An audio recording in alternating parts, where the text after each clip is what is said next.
Hey guys, welcome back to my channel.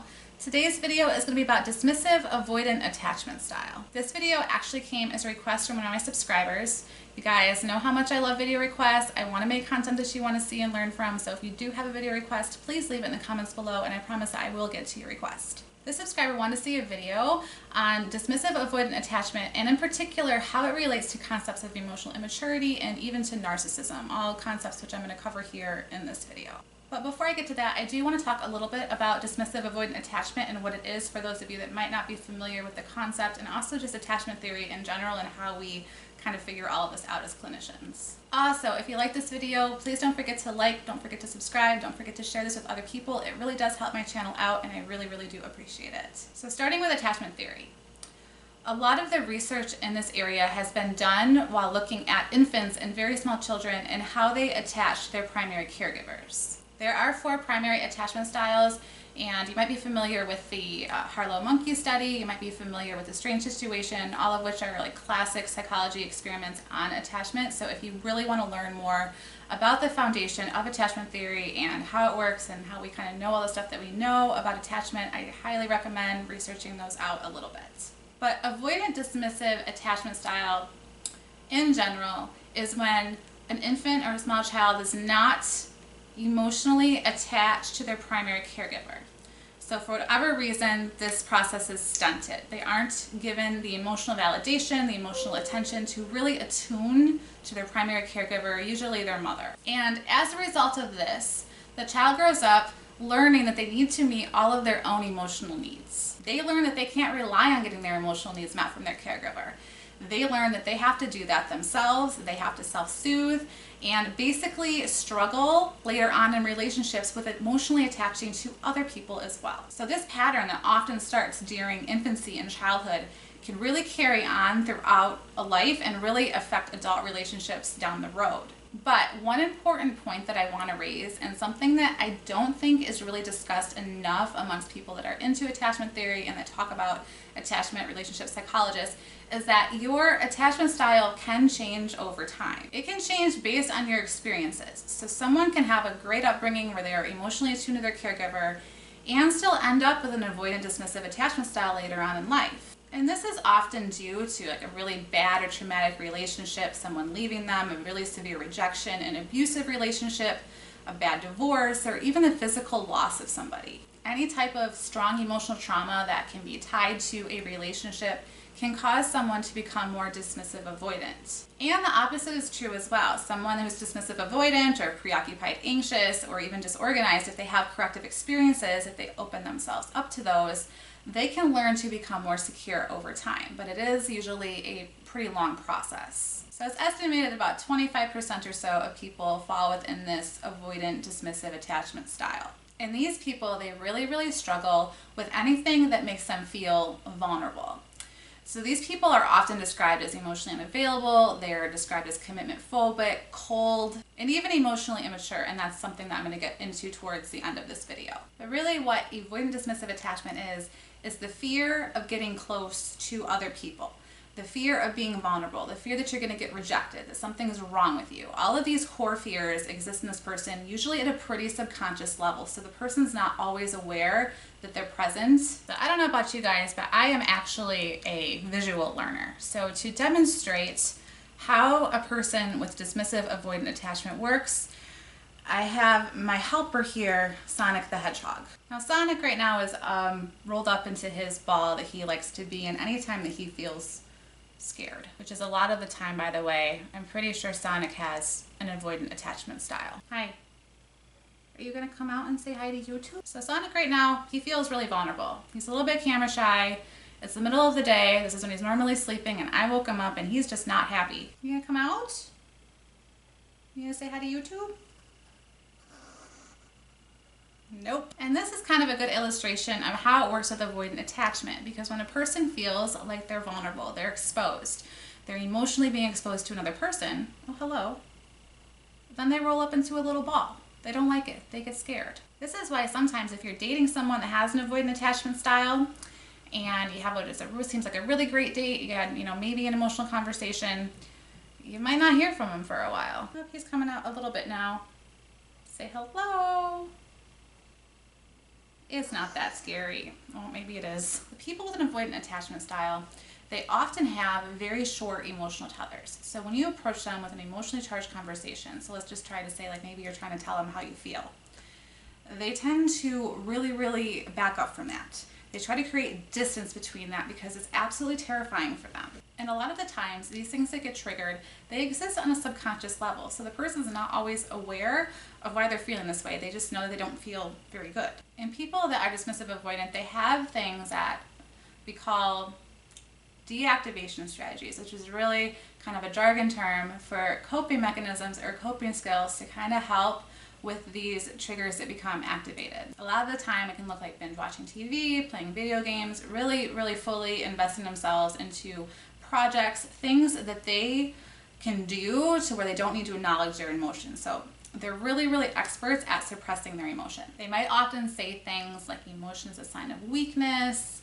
Conversations with these people, they tend to be quite shallow. It's really hard for them to open up. So a lot of times it's very surface level stuff, and they struggle really with that deep conversation or anything that's going to elicit any emotion. They really struggle to ask for help or really depend on anybody because remember, when they were really young or when they were in a relationship where they, needed to depend on someone else, they weren't there for them. So depending on other people is really hard. The people that they're closest to are usually the most anxiety or fear provoking for them. They're the most dangerous people. So it's really common that people that have an avoidant dismissive style of attachment actually appear that they connect to people that they're not as close to.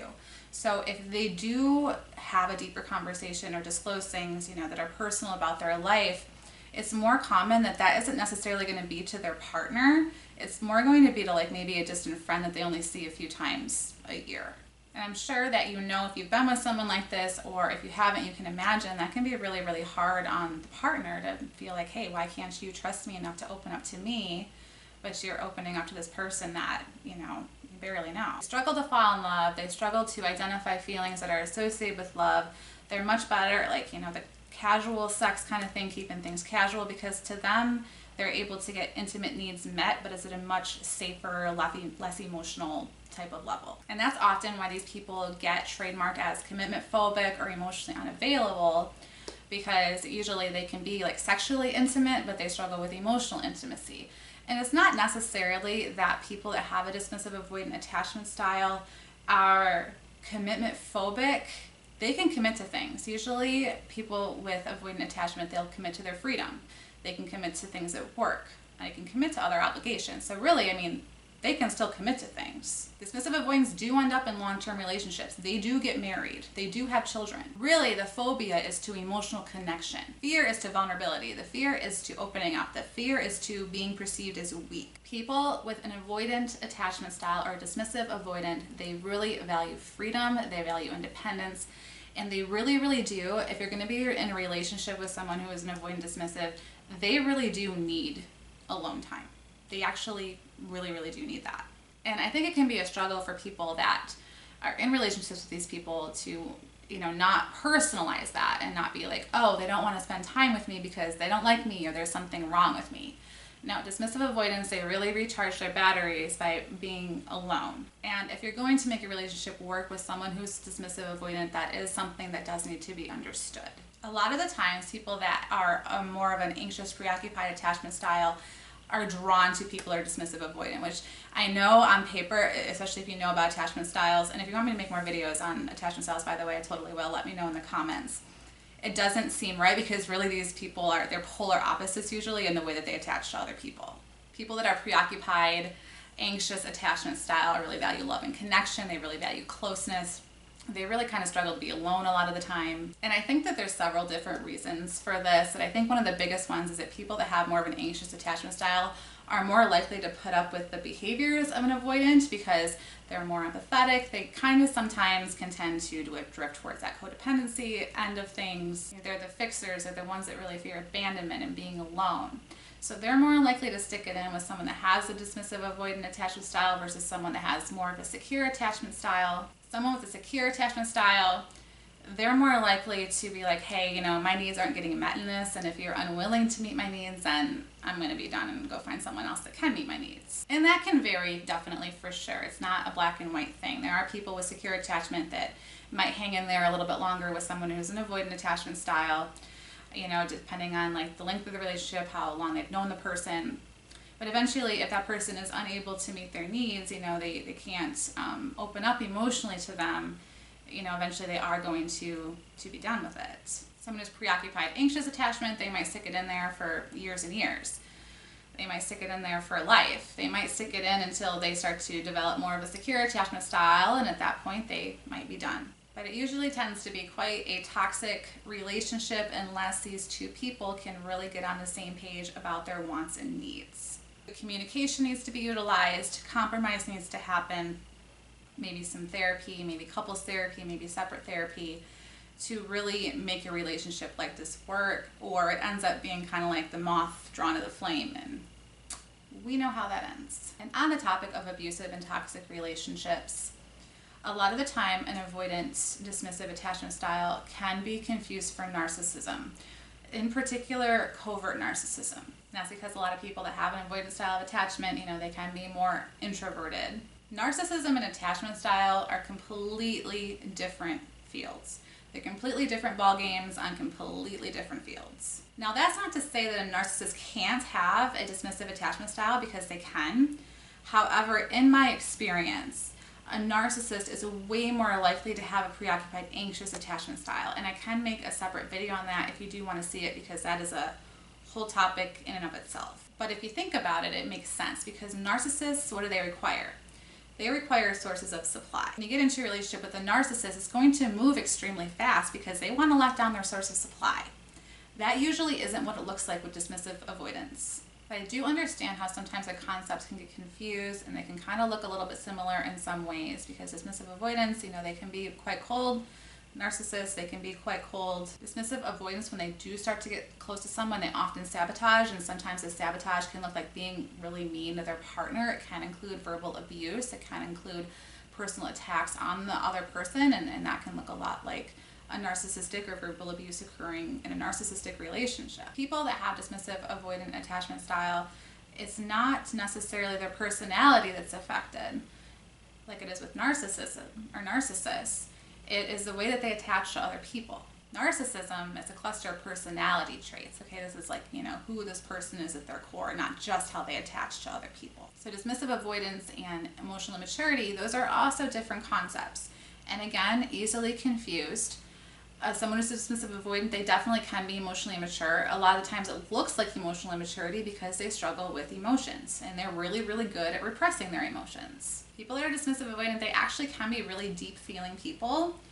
They are capable of understanding and being empathetic, although those things are scary to them. It can take a lot of time and a lot of training and therapy to really get that to come out. When we're talking about someone who is emotionally immature, we're talking about someone with a low level of emotional intelligence, or a low EQ. And this can expand across all of the attachment styles. Again, it's a very, very different, isolated concept. Emotional immaturity, not only does it affect attachment style, it can affect personality. Not only do we see emotional immaturity, sometimes in attachment style, we see it in personality disorders as well. Narcissists are very emotionally immature, and again, a narcissist, they typically don't have an avoidant dismissive style. I made a whole video about narcissism and emotional immaturity, and I will link it below if you want to check that out. Emotional immaturity is a totally different construct than attachment style. The last thing that I want to say on this topic is that if you're watching this video and it's resonating with you, that you're in a relationship with someone who is avoidant dismissive, know I'm going to get questions on, okay, can these people change? Can they do things differently? Yes, they can. I do believe, as I stated at the beginning of this video, that people's attachment styles, they can change over time. The caveat that I'm going to put there is that the person has to want to change.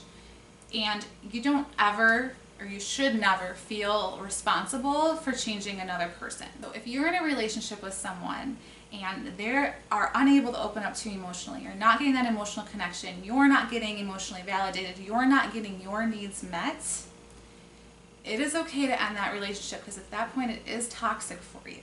if they're not willing to work on it, it isn't going to look any different. If you do find someone that is willing to work on it, they're willing to go to therapy, they're willing to put in the work, they're willing to do the compromise, you know, at that point in time, you know, maybe you stick it around a little bit to see if they are able to make those changes. Nobody should ever feel responsible for having to fix another person.